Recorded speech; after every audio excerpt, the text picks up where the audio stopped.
Welcome to the Early Bird Podcast with Andrew Garrison. My name is Andrew Garrison. This is a show where we talk about sports in the state of Indiana. Today is a inspiring day to be a fan of sports in the state of Indiana. We had a light weekend this past weekend. No football. The Colts were on bye. College football regular season was over. We, of course, had conference championships. Notre Dame obviously wasn't involved. Indiana wasn't involved either. And those are the two teams, interestingly, that I want to talk about first because Indiana is going to go to Notre Dame in the first round of the college football playoff. They will play each other in the first round of the college football playoff, which is absolutely fantastic. We're going to talk about that, and then we're going to talk about a couple disappointments. The Pacers disappointed massively. Again, Purdue disappointed in an acceptable way with that loss against Penn State. They bounced back against Maryland this past weekend as well. We're going to talk about the Pacers, we're going to talk about Purdue, we're going to look around the rest of Indiana, and then we're going to sort of talk about the SMU and Bama debate from a more national point of view. As SMU's in, Bama's out, what's the aftermath, how do we feel about it, everything involved with the college football playoff rankings there. There's a lot to talk about, clearly, in the state of Indiana and beyond, but what I want to start with, and what jumped out to me the most, was two teams that did not play, because Indiana will go to Notre Dame in the college football playoff in the first round, and as I said before, this is absolutely fantastic. I implied last week that this was the absolute best case scenario for both teams. It's the best case scenario from a fun perspective, from an entertainment perspective, from a viewership perspective, but it's also the best case scenario for each team, right? Notre Dame absolutely could have been the 6th seed, and they could have been hosting SMU and then going to Boise State. I did not necessarily anticipate that being an outcome that could occur because I didn't think that SMU would drop after a close loss to Clemson. Obviously, I was wrong. So this was not the best case scenario that could have occurred even in this bracket scenario, but it was very possible that SMU just beats Clemson, right? And Notre Dame, if they sit at the 6th seed, then they host Bama. Or if somehow they ended up with the 5 seed, then they host Clemson, right? Or I suppose in that case, they'd be hosting Arizona State, right? So Notre Dame, in that first round, 100% could have gotten Bama. In my opinion, the way I saw it, I thought that it was either Bama or Indiana for Notre Dame, but there was no other outcome because I thought that if SMU lost to Clemson close like they did, they wouldn't drop below Indiana. Obviously, that happened. Notre Dame is the 7 seed, Indiana is the 10. They play each other. I thought that the only other outcome other than that matchup would be Notre Dame versus Bama, and of course, Notre Dame's going to prefer Indiana out of those two. Indiana, on the other hand, dodged some major bullets. It was likely, almost, that they would be going to an SEC school in the first round. Georgia, if they had lost, almost undeniably would be playing against Indiana in this first round. There was an outcome where if Texas lost and if some other scenarios occurred, they could be the 6th seed, Indiana the 11, and they could play each other in the first round. So Indiana can now, instead of going to an SEC school and then maybe playing another one in the second round, they start going to Notre Dame in their own state, a stadium that is much more easy to invade, and Indiana very likely will invade a large part of that stadium. Tickets are well over $1,000 at the moment, triple in expenses to the other first-round games in the college football playoff. It's a fantastically fun matchup, and the winner is going to have real hope, because the winner plays Georgia at a neutral site, and Georgia more than likely is not going to have their starting quarterback for that game. So Notre Dame in particular, right? Because Notre Dame's the favorite. I believe the line came out at 7.5 at open. Notre Dame's the favorite. If they can win this game, then they have a weakened Georgia team, one that just got past, had 2 overtime victories, right? Just got past Texas, just got past Georgia Tech as well in the last game of the regular season without their starting quarterback. If Notre Dame potentially beats Indiana at home, which is very favorable for them, they then have Georgia. Notre Dame has a very favorable path, the second most favorable path, besides Penn State, the most favorable path to get to the semifinals, which almost brings up the point and almost brings up the idea of perhaps wondering if Notre Dame versus Penn State is the most likely semifinal matchup. That brings up more questions because that would be incredibly fun in and of itself.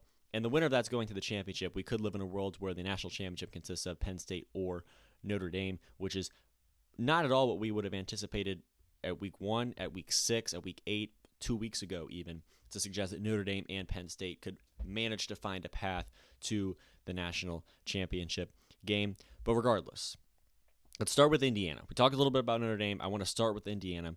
and how do they feel after the rankings came out? Because Indiana effectively knew that they were going to be in the college football playoff just last week when the rankings came out, and they said they told everyone that if you don't play in a conference championship game, you're locked in, right? So Indiana was above Alabama. They're going to stay above Alabama in those at-large rankings. Indiana was below, I guess Penn State's a bad example. Indiana was below Ohio State and Tennessee. Indiana was going to stay there, right? And that's exactly what happened. So Indiana being squarely at number 10, knowing that there could be a maximum of 2 bid stealers. There was 2 bid stealers, Arizona State and Clemson. Indiana's going to be in the field. And they were. So Indiana, works their way in. They find their way at the 10 seed. They have to be feeling amazing. Of course, if you're a Hoosiers fan at this time, you're feeling amazing because you're in the college ball playoff and you did not expect to be 12 weeks ago, right? 0% chance in your head that they're going to the playoff 12 weeks ago. They make it here, and now that you know that you're there, you still have to be feeling amazing because, again, you could have had to go to Georgia. You could have had to go to Texas. Instead, they play Notre Dame, a stadium that, again, much more invadable, and Notre Dame, an opponent that is arguably less strong perhaps in Georgia and Texas. Notre Dame has been dominating teams recently, but they don't have the quality wins recently as some of these other teams do. Georgia, Texas, these better rosters, just slightly over Notre Dame. Don't get me wrong, Notre Dame is still incredible, will be a very tough game, and I expect Notre Dame to win. But going to Georgia, going to Texas is a nearly impossible task for a first-year Indiana team in their first year under Curt Cignetti, getting to the playoff for the first time, sniffing the playoff at all for the first time, at least since the COVID year when they played 6 games and lost to Ohio State in that thriller against Justin Fields. Indiana got here, right? How? Well, there's easy schedule allegations, right? There's allegations, and I say allegations jokingly almost, allegations that IU had an easy schedule, right? They go through, they play absolutely nobody. The only time they play a great team in Ohio State, they get boat raced. And I think that is a slightly inaccurate view of the Hoosiers. Yes, they lost big to Ohio State, but it wasn't as replicably bad as it looks. That game, Indiana started out 7-0, right? They forced a 3-and-out for Ohio State, then marched down the field and scored in some 10-play drive. So it's clearly Indiana is capable of having success over Ohio State, and they were close in that entire first half. They were working themselves to a situation down 14-7 where they could be able to get the ball back, go down and score, tie up the game before halftime. They had that tragic punt mishap. There were a couple turnovers, and all of a sudden you start to see the game slip away, and as garbage time approaches, IU really has no chance. Now, they could not move the ball against Ohio State. In no way could they move the ball against Ohio State, but they stayed in it from a scoring perspective, right? They stayed in it, touchdown after touchdown. They were going shot for shot with Ohio State early on in that game. And the rest of their schedule I don't think is as bad as it looks. Michigan, and especially now that Michigan has beaten Ohio State, the Michigan win is looking more and more respectable every single day, right? I was in attendance for the Washington game. That one was awesome as well. Arguably not as much of a quality win, but Indiana, that Michigan win was huge. That Michigan win, to me, even more so than the Ohio State game, really proved to me that Indiana deserved to be where they were ranked and deserved to be where they were seated in the college football playoff. Because I think Michigan is way more talented and way more dangerous than anyone knows. And I think that's going to show itself when they beat Bama in the bowl game. That's my own personal prediction. And I understand that opt-outs are going to tamper with that a little bit. But I think Michigan's great. And I think that win from Indiana over Michigan absolutely proved a lot about the Hoosiers. They almost didn't deserve to be here, right? If they would have finished 11-1 with that loss to Ohio State, the way they lost that game with the wins that they had on their resume, they might have been out. But the SEC blew itself up. The ACC blew itself up, right? Ole Miss dropped out. South Carolina dropped out. Miami dropped out. Clemson dropped out. Honestly, they just stole a bid later on. BYU dropped out. Colorado dropped out. SEC and ACC blew up, right? They all took each other out. They're all out, and IU now all of a sudden is a shoo-in for the playoff, and here they are. So they got lucky. Arguably, it was convenient that they were so good in this season with a 12-team playoff, right? And with a 12-team playoff where it feels like nobody can put together a string of a few wins if you play a tough schedule, that's exactly what they did to get here. The road was paved for them, and then they did exactly what they needed to do by beating Purdue 66-0, and that is how Indiana got to the college football playoff. Now the question is how they can win. And we're not going to talk about necessarily how they can win the entire playoff today, but how they can beat Notre Dame. And they can do it defensively with run defense and offensively with an established run game as well.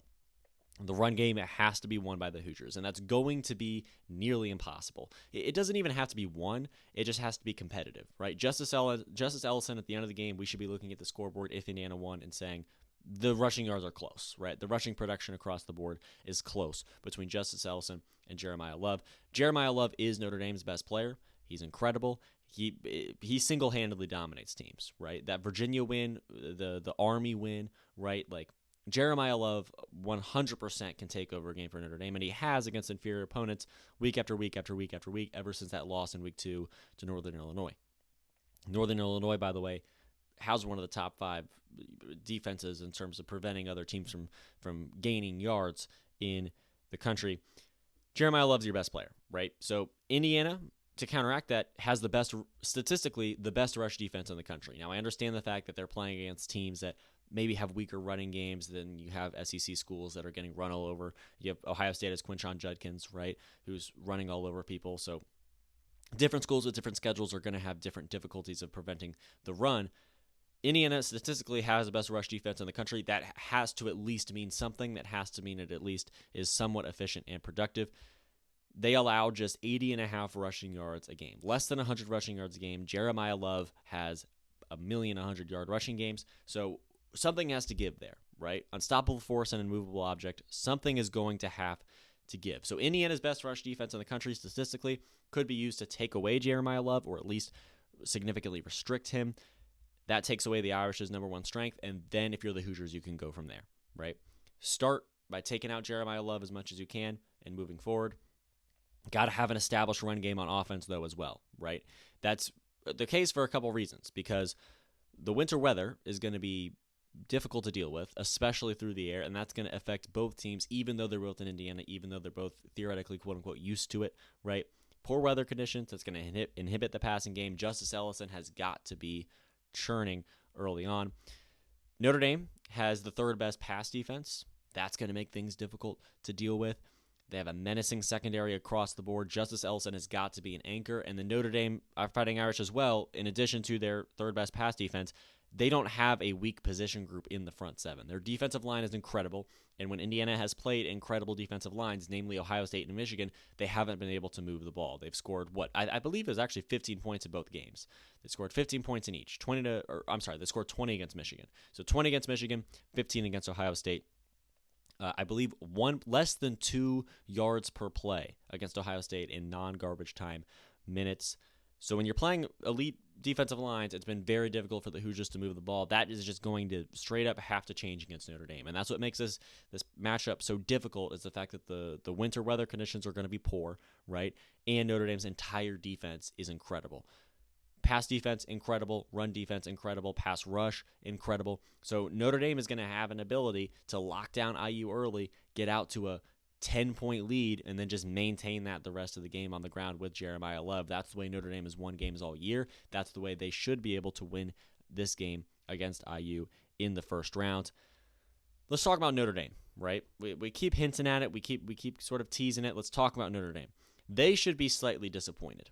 And they should be slightly disappointed, but accepting of their seeding. They're seeded where they deserve to be seeded, as an independent, as a team that didn't play in a conference championship game.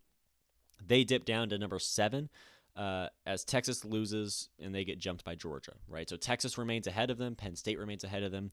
They very well could have been the 6th seed. The difference is one more team slots in ahead of them in the seeding, and that was Georgia for winning the SEC championship, right?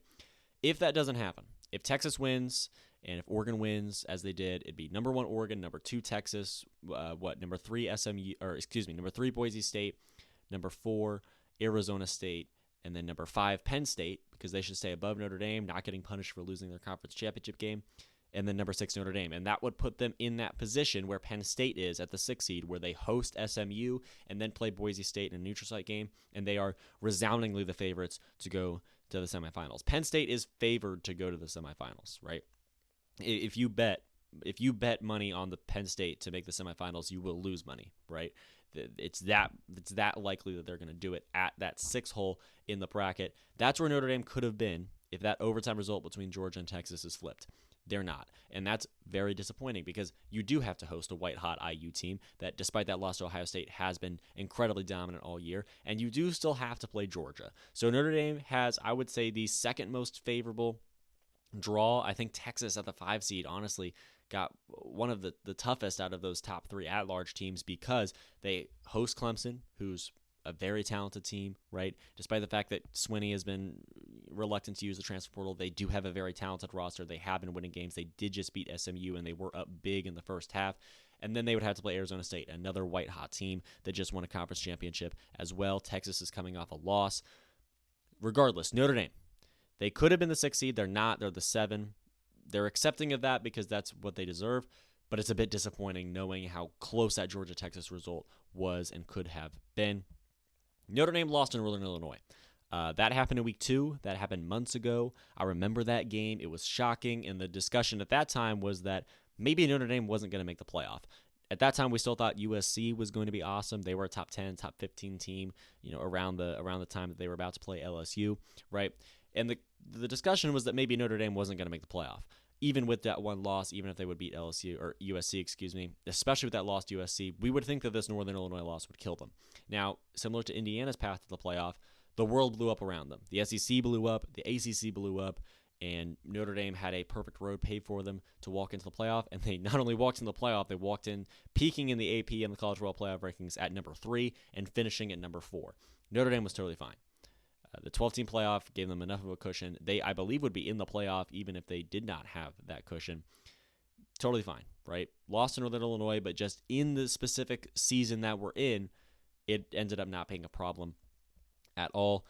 They've been dominating teams recently, playing their best football across the board. Their last 3 games in backwards order, they beat USC 49-35, 49-14 over Army, who was ranked at that time and I believe still is, and then 35-14 over Virginia. Notre Dame just has a few ways they can win. Home field, 100%. The weather conditions are going to be in their favor. This is a big game feel that we've never seen before from Notre Dame. This is because there's never been a home playoff game at any venue, right? So Notre Dame is going to play in the playoffs at home.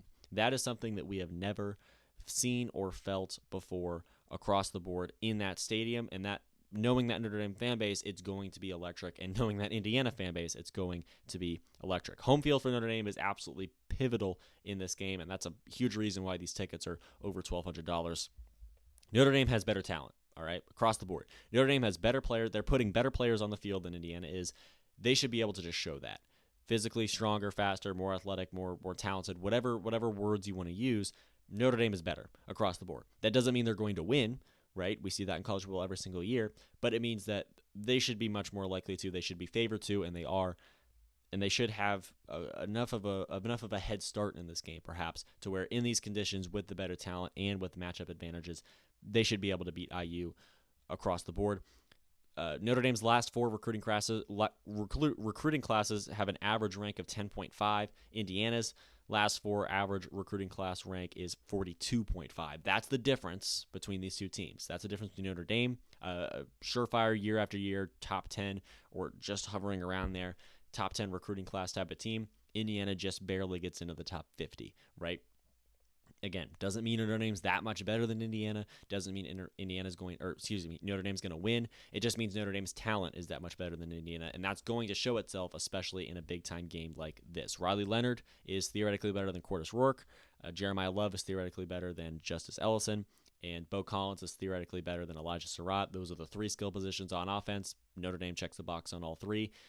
Notre Dame's going to be awesome. They're going to be incredible, and it's going to be a very tall task for Indiana to win this one. We'll talk more and preview more this game the week that it comes, but I'm not thrilled about Indiana's chances to win this game in advance in the college football playoff. Okay, I want to talk about the Pacers. The Pacers went 1-3 this past week. Massively disappointing, right? Massively disappointing showing. This is just awful at this point. 1-3. I said last week, previewing this week for the Pacers, they played 4 games, which is very difficult. 3 of them on the road, 1 of them at home just recently against the Hornets. I said that they needed to go 3-1 for me to feel safe and 4-0 for me to feel reassured. If I was going to feel good about the Pacers moving forward, I needed them to go 3-1 against this stretch. And part of the reason why I said that is because all of these teams are outside of the playoff, outside the top 6, and most of them at the time that we played them were outside the top 10 of the Eastern Conference, right? These are bottom feeder teams. These are teams that have no championship hopes, very little playoff hopes. Maybe at least one of them for sure will squeak into the play-in tournament, maybe win a game, but may or may not qualify for the actual playoffs. And that was what we were looking at when we looked at each of these teams, and the Pacers went 1-3 against them all. How in the world did this happen? There are countless issues with the Pacers right now. The first one that comes to mind is hustle, intensity, and effort. They were out-rebounded 45-29 by the Hornets. This is a Pacers team that is almost fully healthy at this point. The Hornets also shot 51% from the field, and you could say, well, they got lucky shooting the ball. Their shots just fell more. They won a game by 4. What can you do? Indiana, across the board the last few weeks, has been giving the Hornets, just giving opposing teams in general, way too much space around the perimeter, way too much space anywhere outside the lane.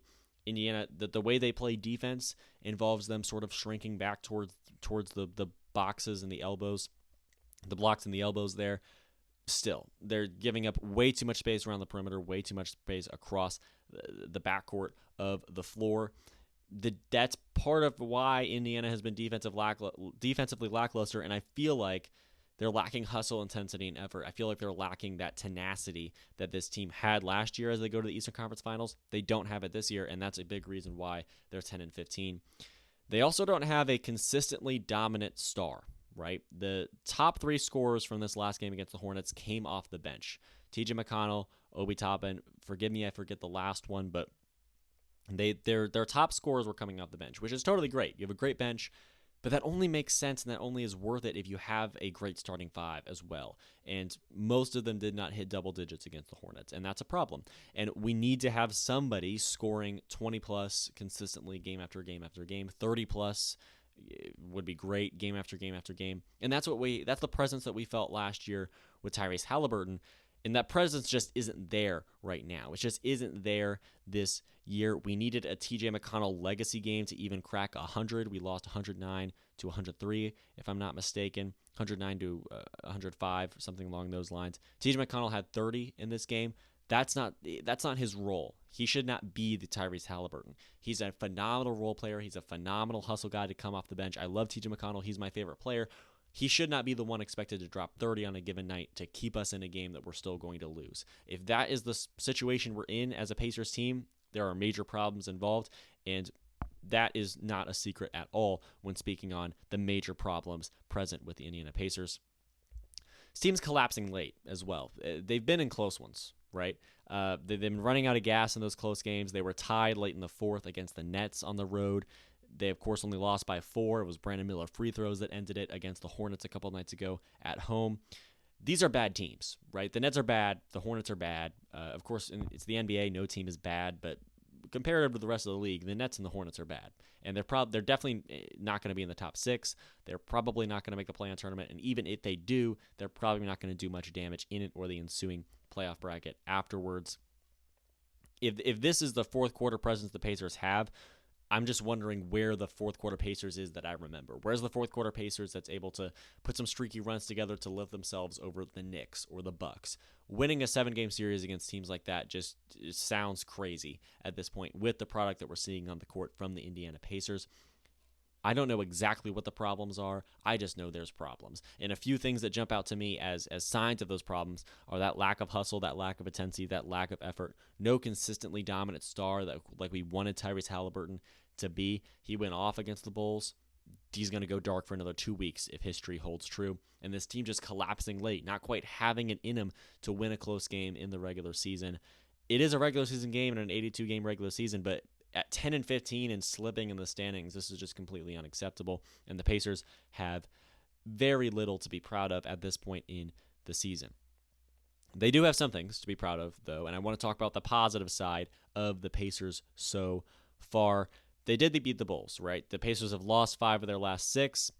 What's that one game that they won? It was the Chicago Bulls on the road. That happened in large part because Tyrese Halliburton popped, right? He went for 23 points, 8 assists. He had 5 3-pointers in the game. The team across the board shot incredibly well from 3, and that's not necessarily replicable. But what did we say we needed to see, right? A legitimate NBA star show up and win the team games in big moments. And Tyrese popped in this game and did enough to lift the Pacers over the Bulls. If Tyrese doesn't have that type of performance, this is probably another loss. We're talking about an 0-4 Pacers team over the last week. Tyrese popped, 23 points, 8 assists. Now do it again, right? Because he didn't show up that way against the Hornets. When are we going to see that again? And when are we going to start to see that more and more consistently until the Pacers are winning consistently and cementing themselves as a legitimate playoff contender and potentially a championship contender, right? Again, I said we needed a 3-1 finish this week for me to feel safe, and I also thought that 4-0 was possible. We went 1-3, right? All of those losses are to teams currently out of playoff range. This week, you go to Philly. That's another team out of playoff range. The Philadelphia win would be slightly more impressive because it's on the road and because the entirety of that big three is now back and playing together. They beat the Bulls just a few nights ago with Jared McCain, with Tyrese Maxey, and with Joel Embiid. That Sixers big three is one that should be, with how Jared McCain has been playing, that Sixers big three is one that should be making them play at a top three in the East level, right? Top four. They should be hosting Game 7s in the playoffs. That is what I'll say. With this roster, with this big three that the Philadelphia 76ers have, they should be hosting Game 7s in the playoffs. They're not, and they probably won't because they had such a bad start, primarily due to injuries to Embiid and whoever else on that team. Jared McCain has been carrying. He hasn't been carrying them to much. This is from a record standpoint, a bad team, right? A team that likely is not going to the playoffs, and if they do, they're going to have to work their way through the play-in tournament. But this big three could have them playing like a team that's hosting Game 7s in the playoffs, right? This roster could have them playing like a team that is elite in the East, right?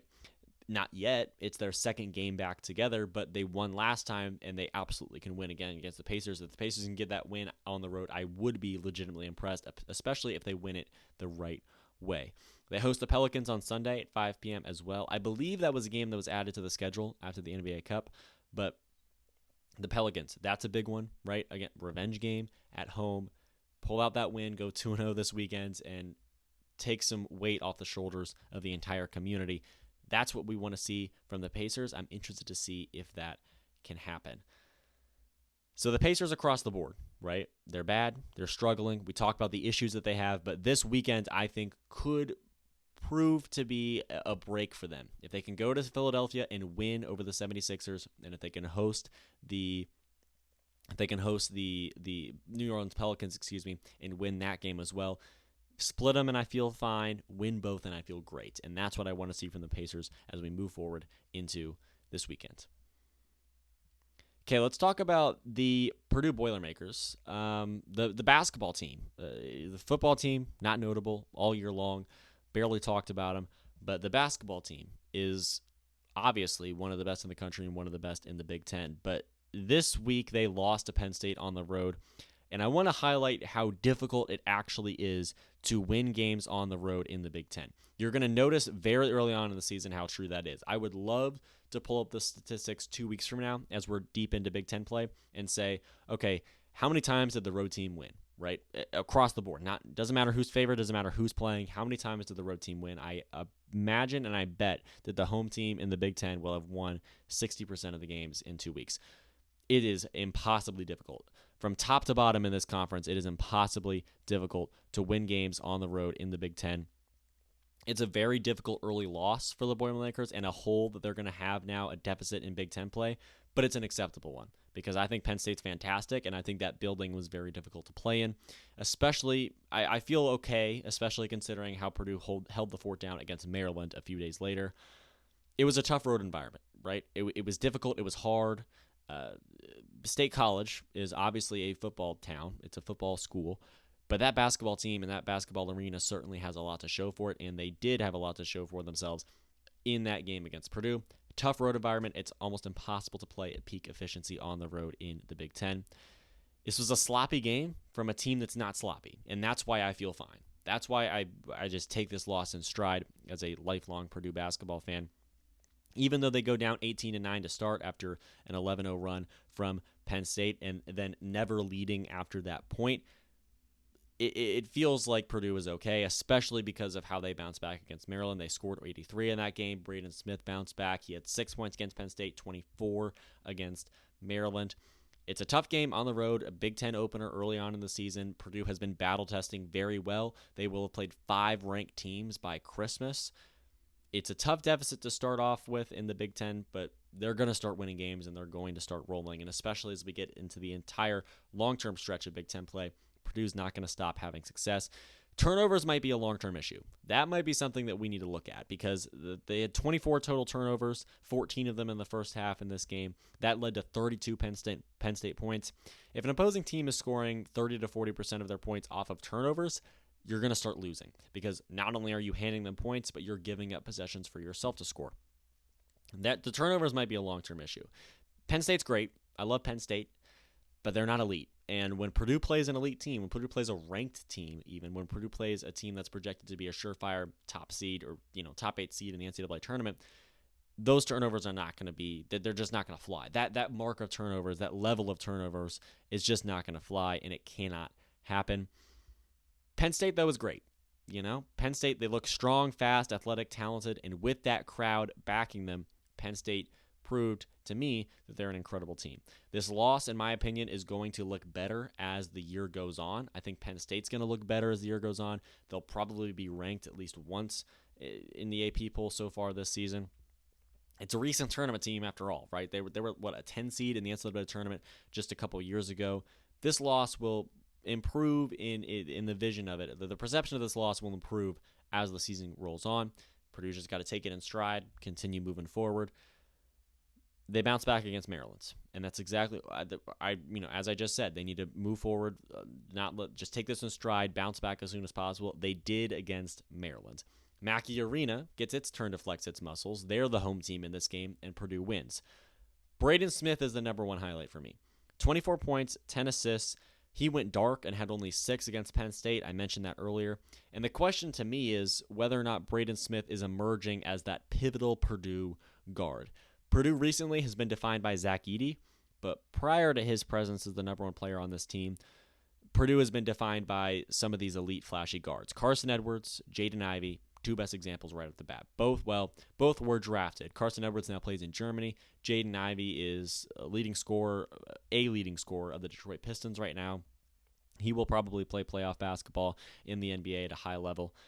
Purdue's kind of known for electric guard play across the floor, right? And across the board, that's what they were defined as in terms of what the face of their team was. Then, of course, Zach Edey comes around, they go to a national championship, and that is sort of redefined. Braden Smith might be that guy this year, the person to carry the team forward in difficult moments. His leadership, his raw ability, his ability to flash in the paint at a given moment indicates that possibility. And Braden Smith could be for Purdue what I want to see for the Pacers, where you have someone scoring 20 plus, you have someone scoring at least 15 plus in a college game, day after day, week after week, game after game, to where Braden Smith is a large factor for why Purdue's winning games. I'm interested to see if Braden Smith emerges as that presence because right now he's separating himself from Fletcher Loyer and the rest of the guards. Miles Colvin, Cam Heide, of course, very young. I'm interested to see if Braden Smith can separate himself even further and be that star-defining player for Purdue at the guard position, which is something we haven't seen in a while because we've always had Zach Edey, right?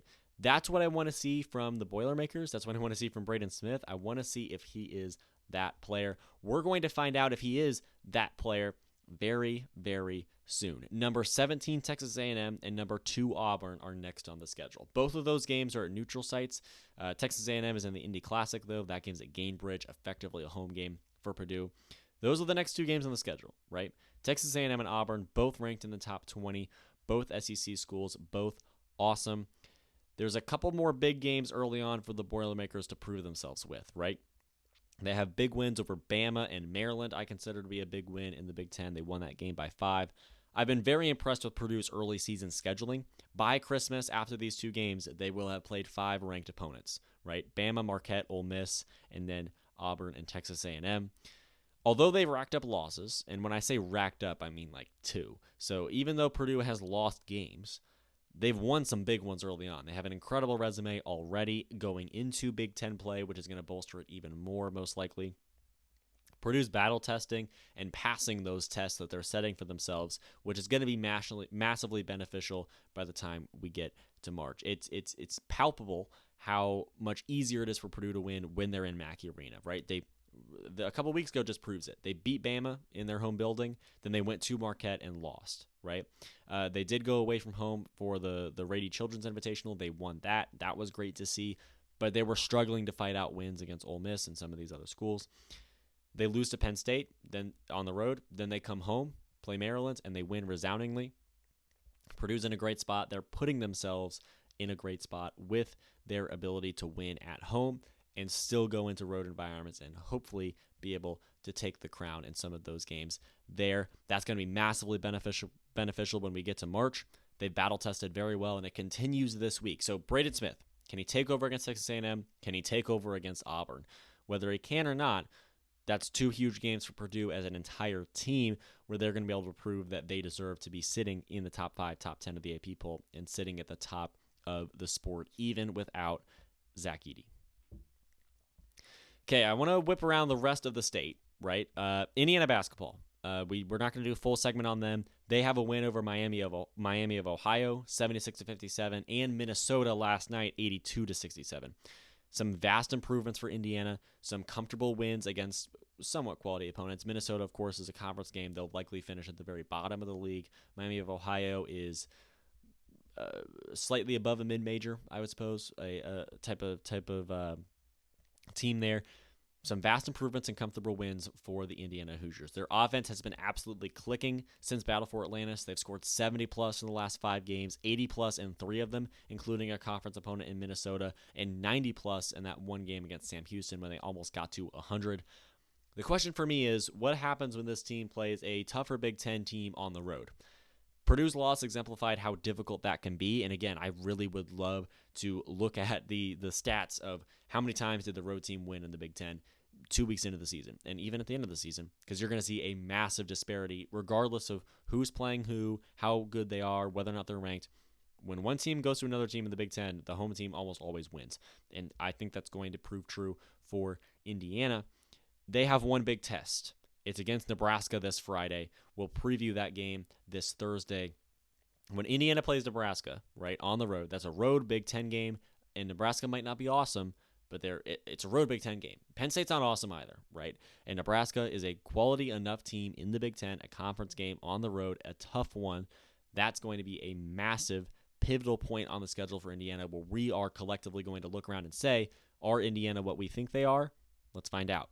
Against Nebraska in that game. When they've gone away from home, they've struggled. They went to Battle for Atlantis. They went 1-2. Indiana on the road has not been great. I'm interested to see if Indiana is going to be able to go to Nebraska and pick up a major conference win early on and in some ways do what Purdue couldn't against Penn State. Then can Indiana continue this stretch of success, right? Offensively, they've been awesome. Can they continue that? Can they lift themselves to a higher elevation in the Big Ten and potentially start, just start 2-0 in Big Ten play, give yourself a cushion, give yourself a lead over some of these other teams, and move forward from there. That's what we want to see. Put Battle for Atlantis in the rearview mirror. You could just call it a fluke. We'll just assume it's a fluke for now. Start winning games. Start picking up games and start erasing those losses mentally, right? Start putting distance between those losses and your current state. You did it against Minnesota, did it against Miami of Ohio. Now go to Nebraska and do it on the road. Purdue football. We're going to talk about Purdue football in a positive light today. They hired Barry Odom from UNLV as head football coach. Odom, his history, right? He was an internal hire at Missouri as head coach. He ended up getting fired there after a few middling seasons.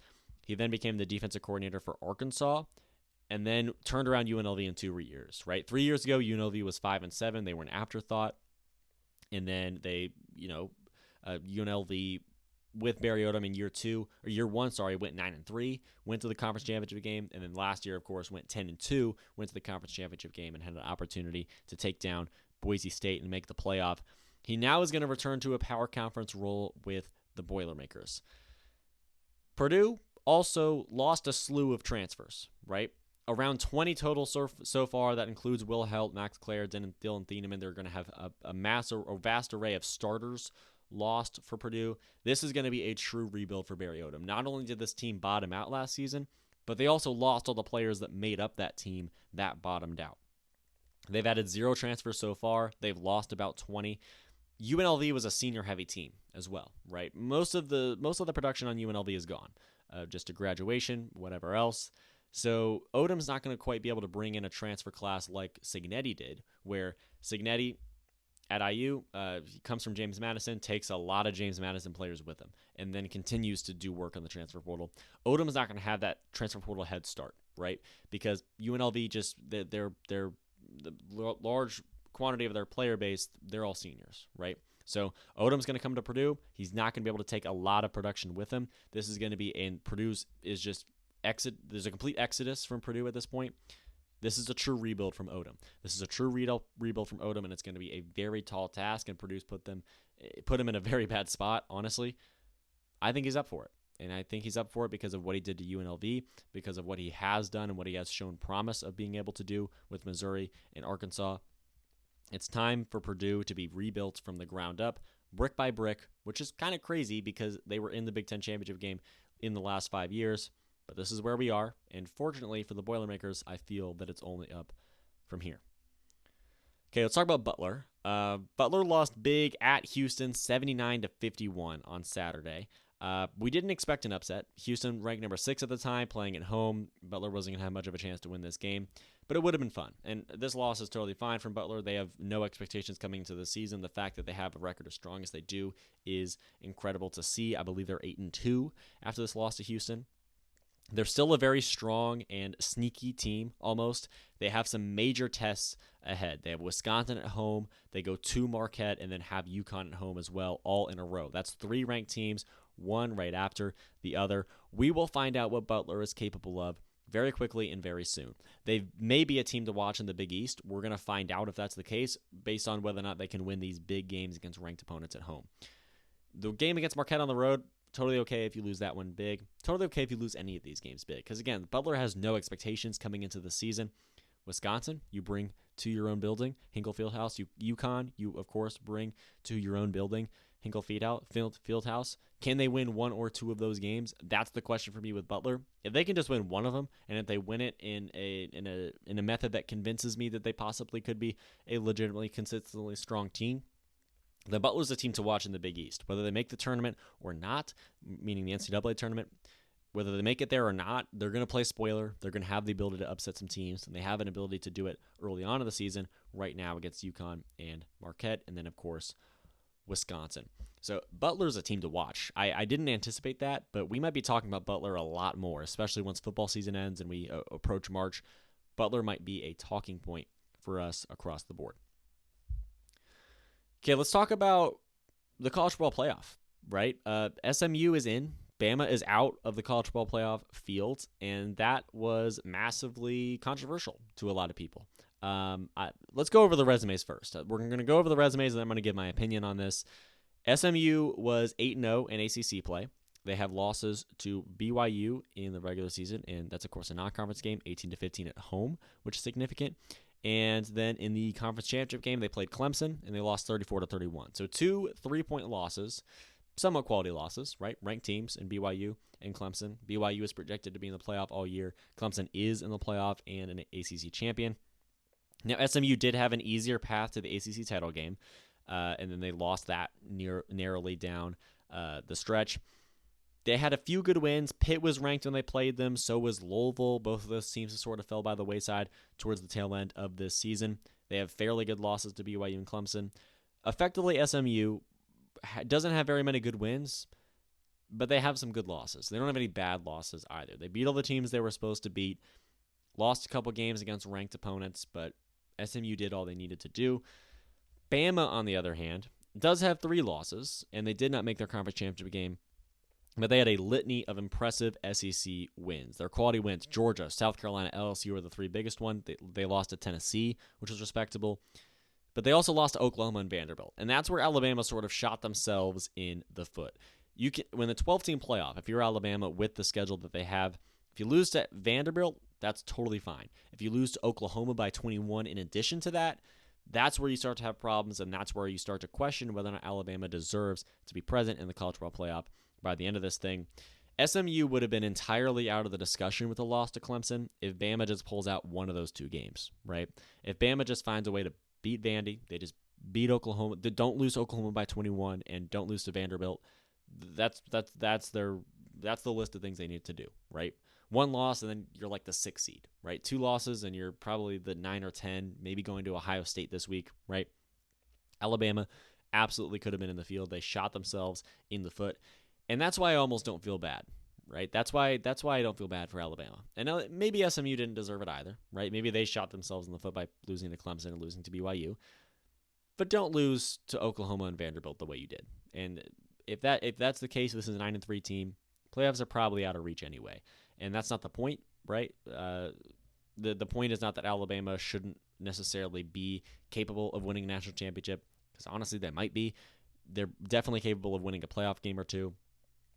Alabama got left out, but they got left out because they did it to themselves. Alabama did it to themselves more than the committee did it to them in terms of keeping them out of the playoff. But the larger problem at hand and the larger problem in play here has to do with the auto bid system, right? Alabama was in the top 12. They were ranked number 11. They just weren't in the right top 12. They weren't the correct number 11 team because they were jumped by 2 conference champions in Arizona State and Clemson. Now, I partially don't care at all, right? Because this playoff was expanded and Bama barely deserved to have a shot at the title anyway. Because again, you lost to Oklahoma and you lost to Vanderbilt. And I must admit, as much as it's flawed, as much as it's a problem, as much as it's not how it should be run, these conference championship play-in games were kind of fun. And I say play-in games lightly because Clemson winning in to get the playoff, Arizona State winning in to get to the playoff. If Arizona State loses, Iowa State is in at this time, right? There is merit to there could be merit to an auto bid or two in a large playoff, even if it's vastly unfair. But the bye structure is an issue, along with the way that this entire playoff is seeded in general. It is a problem, right? We could go back and forth for days about whether Alabama or SMU deserved that bid in the college football playoff. I don't particularly mind that it went the way it did, because if you're in the bubble conversation in the first place, you probably don't deserve to be there in the first place anyway, and winning a national championship is probably out of reach. Bama happens to be an exception. I feel like they could do it. They have the talent. When they beat LSU 42-13, it seemed like they could do it. When they beat Georgia, the number 2 team in the country, certainly seemed like Alabama would be capable of success. They are a great team. They just have had bad moments over the course of this season, and those bad moments are really bad. SMU hasn't had those bad moments, right? SMU has close losses to ranked teams. Alabama has close losses to 6-6 teams, right? 7-5, right? But only 7-5 because they beat Bama, something like that. So SMU, with those, they don't have any quality wins, and Alabama does, but Alabama's bad moments are pretty bad, and they do have one more loss, and SMU did play Clemson that close, who is a playoff team at this point under this structure. Sure, Bama beat Georgia, but they lost by 21 to Oklahoma. And the chances of, that's what the argument that I'm hearing as well. I just want a quick side tangent on this. The argument that I'm hearing from Bama fans and Bama supporters across the board saying that they should be in the playoff is that Bama has a higher chance of winning a playoff game and going on a run in the playoffs because their great moments are great. And that's true. They beat Georgia, and they destroyed LSU. And as fraudulent as we might want to call LSU, Alabama did that, right? And they've had in that South Carolina game as well, huge. Alabama has had big-time wins across the entirety of the season, but the chances of getting a peak performance from Alabama 4 times in a row against progressively more difficult opponents and the best in the country, that is a very tall ask. I don't think that's a valid argument that Alabama has a better chance to go on a run. First of all, because that's not the point. That's not why these teams are ranked the way they are. That's not why SMU is in and Bama is out, right? But even if it was, Alabama in the playoff very well could just lose by 3 scores to Penn State on the road, because that's a very difficult game. And even if they win that one, they could drop to Boise State. And if they don't, then they still have 2 more against the best teams in the country that have won 1 or 2 playoff games to deserve that semifinal spot. At that, Alabama playing at peak efficiency and playing as the best team in the country as they were ranked there earlier this year before they lost to Vanderbilt, the odds of that happening 4 times in a row in a short period of time is very low. And that's partially why I feel like that argument for Alabama being in is slightly invalid. Maybe that's the exact same story with SMU. It probably is, but somebody has to make it in. And SMU just feels like a safer team to put in there, right? And from a rankings perspective, SMU should be ranked higher than Alabama. Alabama has 3 losses. 2 of them are very bad, right? Very, very bad. SMU has 2 losses. Both of them are pretty good, and they don't have any of those bad losses. And sure, they didn't beat as many good teams, but they could. We don't know. We haven't seen it yet. They haven't played any of those big-time teams yet. They're about to when they go to Penn State, and if they win that game, we're going to have a lot of answers on whether or not SMU should have been in the playoff. SMU's in. Bama's out. Very controversial. I totally understand why. I totally understand most arguments for why Bama should have been in, and I accept most of them. I don't even know how I feel on the matter at this point in time. But SMU's in. They deserve it, and it'll be fun. And if both teams deserve it, then both teams deserve it, and only one of them gets in, and that's unfortunate. But someone has to make it in, and someone has to be left out. And the fact that SMU made it into the playoff is totally fine with me. Okay, that's all I have to talk about today on this episode of the Early Bird Podcast. Thank you so much for listening to the Early Bird Podcast with Andrew Garrison. We will be back on Thursday morning. We're going to preview the Colts game. We're going to preview a big weekend in basketball. The Pacers have a big weekend this weekend. I believe there's no games for any teams in Indiana in between now and then. I believe Butler might play tomorrow, but it's against North Dakota State. Not a big deal. So we're going to preview the Colts game. We're going to preview the Pacers' big weekend. Indiana basketball has a big game against Nebraska. Purdue has a couple big games against A&M and Auburn as well. We're going to preview all of those on Thursday. Thank you so much for listening to the Early Bird Podcast with Andrew Garrison, and I will see you all later this week.